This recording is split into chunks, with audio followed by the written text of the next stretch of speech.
حضرت انس بن مالک رضی اللہ تعالیٰ عنہ کہتے ہیں پاگل بی بی آ کے کھڑی ہوئی، کہنے لگے یا رسول اللہ مجھے کوئی کام ہے۔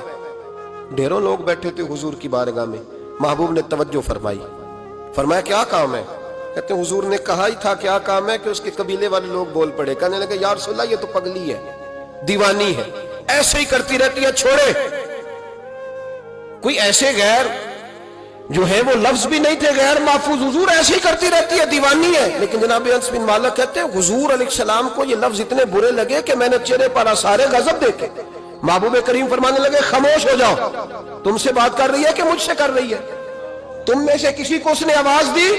میرے پاس آئی ہے، لے کے پہلو میں غم امت نادار آئے، اور امتی امتی کہتے ہوئے سرکار آئے۔ فرش والوں کے مقدر کا ستارہ چمکا، شور اٹھا کے غریبوں کے طرفدار آئے۔ نبی کریم علیہ السلام نے فرمایا